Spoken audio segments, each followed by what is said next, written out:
औज़ु बिल्लाहि मिनश्शैतानिर्रजीम बिस्मिल्लाहिर्रहमानिर्रहीम। नाज़रीन सामीन, आज का जो हमारा मौजू है वो तलाक़ की अक़साम के बारे में है कि तलाक़ की कितनी और कौन सी किस्में हैं। आम मशहूर तो 3-4 हैं, लेकिन हम कोशिश करेंगे कि मुकम्मल तफ़सीलन जितनी भी बनती हैं सब का अहाता किया जाए, और वो तकरीबन 15 किस्में तलाक़ की बनती हैं। देखें, पहली किस्म तलाक़ की सुन्नत वक्ती है। सुन्नत वक्ती, इसकी तारीफ़ क्या है? फ़तावा आलमगीरी की पहली जिल्द है, सफ़ा 348 पर है कि ख़ामंद अपनी गैर मदखूला बीवी को उस तोहर में यानी पाकी के दिनों में एक तलाक़ दे जिसमें वती यानी हम बिस्तरी न की हुई हो। इसको कहते हैं सुन्नत वक्ती। और फ़तावा आलमगीरी में है कि सुम्मत तोहरुल्लज़ी लम युजामिहा फ़ीहि अन्नमा यकूनु वक्तन लित्तलाक़ि सुन्नी इज़ा लम युजामिहा, यानी फिर वो तोहर है जिसमें सोबत न की गई, उसमें तलाक़ देना सुन्नत वक्ती तलाक़ कहलाता है। सुन्नत वक्ती तलाक़ कहलाता है। दूसरी तलाक़ है सुन्नत अददी। दूसरी किस्म है तलाक़ की सुन्नत अददी। इसका मतलब ये है कि ख़ामंद अपनी मदखूला या गैर मदखूला बीवी को 1 या 2 या 3 तौरों में तलाक़ दे, और वो तौर जिसमें उसने जिमा न किया हो, तो ये सुन्नत अददी है। और तीसरी तलाक़ सुन्नत अददी अक्सन, अगली फिर हसन आ रही है। इसका मतलब यह है कि ख़ामंद अपनी बीवी मदखूला या गैर मदखूला को सिर्फ़ 1 तलाक़ रजी दे, फिर न दे यहाँ तक कि औरत की इद्दत गुज़र जाए और रुजू भी ना करे जी, तो ये तलाक़ जो है सुन्नत अददी अक्सन कहलाती है। और चौथी तलाक़ की किस्म है सुन्नत अददी हसन। इसका मतलब यह है कि ख़ामंद अपनी बीवी मदखूला या गैर मदखूला को हर उस तौर में एक तलाक़ दे जिस तौर में उसने जिमा न किया हो, यानी 3 तौर में 3 तलाक़ें दे। जिस तरह के मशहूर आम जो है वो तलाक़ दी जाती है कि महीने के बाद 1 तलाक़, यानी 1 तौर में 1 तलाक़। और जो 5वीं तलाक़ है वो सुन्नत वक्ती अहसन है। सुन्नत वक्ती अक्सन, इसकी तारीफ़ यह है कि ख़ामंद अपनी बीवी गैर मदखूला को एक ऐसे तौर में तलाक़ दे जिसमें उसने जिमा न किया हो, सिर्फ़ 1 तलाक़ देकर छोड़ दे, न रुजू करे और ना ही दूसरी तलाक़ दे, यहाँ तक कि बिलाखिर उसकी इद्दत जो है वो गुज़र जाए। और छठी तलाक़ की जो किस्म है वो सुन्नत वक्ती हसन है। इसका मतलब यह है कि ख़ामंद अपनी गैर मदखूला बीवी को 3 तौरों में 3 तलाक़ें दें और उन तौरों में से किसी में जिमा न करे, हर तौर में 1 तलाक़ दे। अब हम इन 6 जो तलाक़ की किस्में इनका हुक्म बयान करते हैं वो ये है कि 2 तलाक़ तक तो रजी होगी और तीसरे तौर की तलाक़ से तलाक़ मुग़ल्ज़ा हो जाएगी। अब बग़ैर हलाला के दोबारा उस ख़ामंद से ये निकाह नहीं कर सकती। इद्दत गुज़रने के बाद ये 2 रजी तलाक़ें बैना बन जाएंगी। इद्दत गुज़रने के बाद ये 2 तलाक़ें रजी जो हैं वो बैना के हुक्म में बदल जाएंगी। जिस तरह के फ़तावा आलमगीरी की पहली जिल्द सफ़ा 348 पर है, वम्मा हुक्मु फ़वक़ूल फ़ुरक़त बिन्क़िदाइ इद्दत फ़िर रजियत जी। तो फिर आका हल्ल मुनाकहा मता तम्म सलासन, तो इस तलाक़ का हुक्म यह है कि रजी तलाक़ की इद्दत गुज़रने के बाद तलाक़ रजी वाक़या हो जाती है और तलाक़ बैन देते ही वाक़या हो जाती है। और जब तीसरी तलाक़ दे दी गई तो तलाक़ मुकम्मल होकर मुग़ल्ज़ा हो गई। अब जो है वो दोबारा निकाह होना क्या है, नाजायज़ हो गया। ये ज़हन में रखें, जगह जगह पर हमने एक लफ्ज़ इस्तेमाल किया है गैर मदखूला और मदखूला। इसका मतलब क्या है? मदखूला का मतलब ये होता है कि वो बीवी कि जिसके साथ उसके ख़ामंद ने निकाह के बाद सोबत वती की हो या खलवत सय्या इख्तियार किया हो। खलवत सय्या का मतलब क्या होता है? शरई इसकी तारीफ़ ये होती है खामन बीवी में ऐसी तन्हाई मुयस्सर आ जाए कि जो वती और हम बिस्तरी करने में कोई रुकावट पैदा न करे। इसी तरह हिदाया की दूसरी जिल्द में अलामा बुरहानुद्दीन साहिब हिदाया मुर्गिनानी रहमतुल्लाह ताला अलैह ने ज़िक्र फरमाया। सातवीं तलाक़ है तलाक़ बिदअत वक्ती। तलाक़ बिदअत वक्ती, इसकी तारीफ़ यह है कि खामद अपनी हैज़ वाली बीवी को हालत हैज़ में या ऐसे तौर में जिसमें सोबत जमा किया हो, एक या दो तलाक़ें रजी दे। जी, तो शरअ विक़ाया में इसका हुक्म यह है कि ये तलाक़ रजी होती है और रुजू करना इसमें वाजिब होता है। और फतावा आलमगीरी की सफ़ा 349 पर है कि वल असख़्खु अन रज्अत वाजिबतुन, सही बात यह है कि रुजू करना वाजिब है और इस तलाक़ से खामन गुनाहगार ना होगा। खामन, तो ये 7 किस्में हुई। और 8वीं किस्म तलाक़ की तलाक़ बिदअत अददी है। इसकी तारीफ़ यह है कि खामद अपनी बीवी को एक तौर में एक दम 3 तलाक़ या 2 तलाक़ दे दे एक लफ्ज़ से।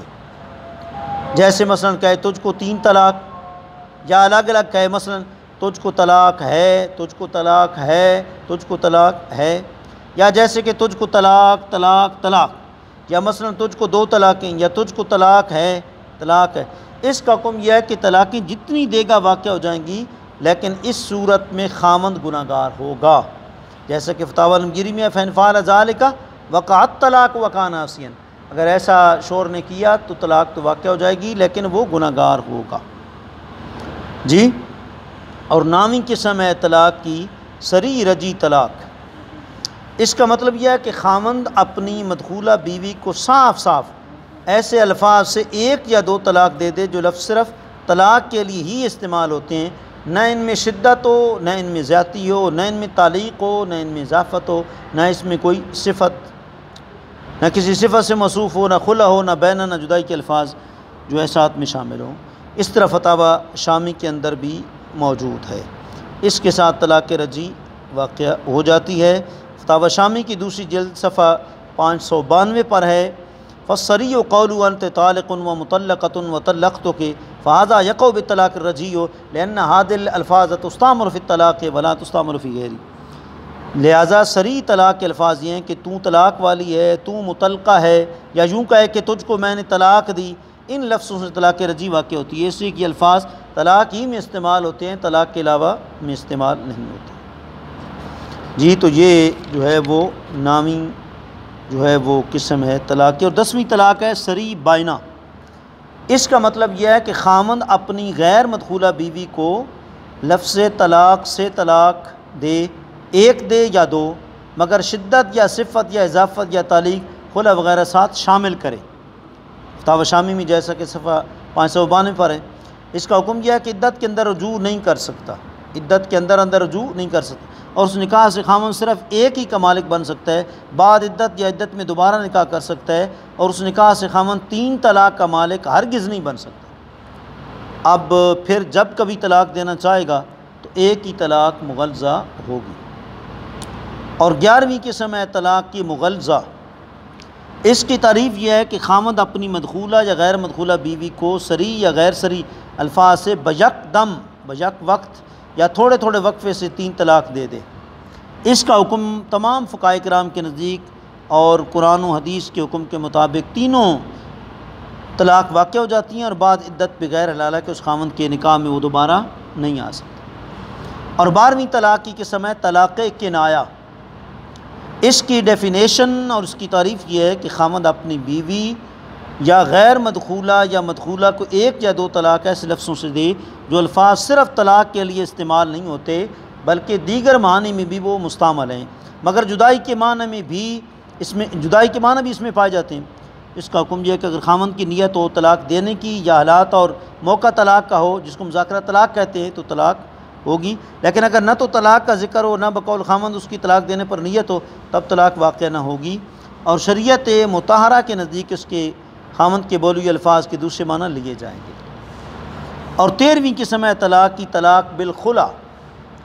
इसका मतलब यह है कि खामद अपनी मदखूला या गैर मदखूला बीवी को ये कहे कि इतने पैसे तुम दे दो, यानी आपस में भाव नहीं हो रहा ना, दोनों एक दूसरे से तंग हैं, तुम पैसे दे दो मैं तुझको तलाक देता हूँ और बीवी कबूल कर ले। जिस तरह कुरान मजीद ने कहा फ़ी मफ्तदत भी फ़ैन खिफ्तुम अल्ला युक़ीमा हुदूदल्लाह वला जुनाह अलैहिमा फ़ी मफ्तदत भी, अगर तुम्हारा गुजारा नहीं हो सकता तो फिर औरत फ़िदिया दे। इसका हुक्म यह कि जब खामन तलाक दे दे और बीवी माल खुला अदा कर दे, तलाक बैना वाक़ हो जाती है। खा एक दफ़ा तलाक दे या दो, खामन रुजू नहीं कर सकता। खामन के लिए इतना जो है रुपया लेना जायज़ है जितना उसने मार दिया था, जितना अकमार दिया था उतना, बहुत ज़्यादा भी ज़्यादती न करे। 14वीं के समय तलाक बिल लिआन, इसका मतलब यह है कि खामद अपनी बीवी पर ऐसे ज़िना की तोहमत लगाए कि जिस पर हद्द शरी लगाई जाती हो और वो बीवी अदालत में लिआन का दावा कर दे। हक़ में वक्त लिआन दो तरफ़ा लेकर खामद बीवी को जुदा कर दे। इस तलाक बिल लिआन का हुक्म यह है कि इससे तलाक़ बैना हमारे अहनाफ के नज़दीक वाक़ होती है। जिस तरह तनवीरुल अब्सार की दूसरी जेल सफ़ा 809 पर है, यसक़ुतुल लिआन बाद वजूबी बित्तलाक़िल बैन, लिआन साक़ित हो जाता है और इसके बाद फिर तलाक़ बैना वाक़ हो जाती है। और आखिरी के समय तलाक की तलाक बिल फ़स्ख़, इसका मतलब और तारीफ़ ये है कि खामद की तरफ से खाना बरदारी और बेआबादी की सूरत पैदा हो, हक़ में वक्त या मुफ्ती इस्लाम बाद तहक़ीक़ शरअ कवायद के तात निकाह कर दे जी, तो ये तलाक बिल फ़स्ख़ है। और निकाह यानी फ़स्ख़ का मतलब होता है निकाह तोड़ना, और निकाह 4 सूरतों में निकाह जो है वो टूट जाता है। नंबर 1, खामन मुतान्नत हो। मुतान्नत का मतलब है ना बीवी को बसाता हो, ना ख़र्चा देता हो, न तलाक देता हो, न खुला देता हो, न बीवी के लवाकिन में जबरी तलाक की हिम्मत हो, वो गरीब हो, मिस्कीन हो बेचारे। ये पहली सूरत। दूसरी सूरत है खामन मुर्तद हो जाए तो हाकिम पर फसख लाजिम है, या बीवी मुसलमान हो जाए या खामन मुसलमान हो जाए। वमन यर्तद मिनकुम अन दीनिही फयमुत वहुव काफिर फउलाइक हबितत अमालुहुम फिद दुनिया वल आखिरह, जो मुर्तद हो गया वो काफिर हो गया। तीसरा ये कि खामन लापता या दीवाना दैमी तौर पर हो जाए, कोई उसका पता ही नहीं चले। और चौथा ये कि खामन ना मर्द हो। इन चारों सूरतों में हक़ में वक्त या मुफ्ती इस्लाम का फ़ैसला ज़रूरी है। और इन किस्मों में पहली किस्म मुतन्नत बहुत अहम है, और इसका हुक्म यह है कि फ़स्ख़ तलाक़ बैना होगी, ना रजी होगी ना मुग़ल्ज़ा, क्योंकि फ़स्ख़ जिसका हो जिसका मूजब खामद हो तलाक़ बैना बनता है जी। तो ये जो हैं वो किस्में हैं तलाक़ की। अल्लाह ताला तलाक़ हलाल कामों में से वो काम है जो अल्लाह को नापसंद है। अबग़दुल हलाल इलल्लाह तलाक़, हलाल कामों में से सबसे जो नापसंदीदा काम अल्लाह को लगता है वो तलाक़ है। लिहाजा ख़त्तल इम्कान तलाक़ नहीं देनी चाहिए। बार सूरत अगर कोई ऐसा मसला हो भी जाए तो कुरान ने तलाक़ का ज़िक्र किया भी है। अत्तलाक़ु मर्रतान फ़इम्साकुम बिमारूफ़, कहीं फ़रमाया फ़इन तल्लक़ा फ़ला तहिल्लु लहु मिन बाद हत्ता तनकिहा ज़ौजन गैरा, कहीं कहा वल मुतल्लक़ातु यतरब्बस्न बिअन्फुसिहिन्ना सलासता क़ुरू, कहीं फ़रमाया कि वल्लज़ीना तवफ़्फ़ौना मिनकुम वयज़रूना अज़वाजन यतरब्बस्न बिअन्फुसिहिन्ना अर्बअता अशहुर। तो मजबूरी के तहत तलाक़ दी भी जा सकती है, लेकिन छोटी बातों पर जो है वो तलाक़ दे देना अच्छी बात नहीं है। अल्लाह करीम हम सब को इस जो है मबगूद अमल से जिसको अल्लाह नापसंद करता है महफूज रखे और उम्मत मुस्लिमा को महफूज रखने की बचाने की तौफ़ीक़ अता फ़रमाए। आखिर दावाना अनिल हम्दुलिल्लाहि रब्बिल आलमीन।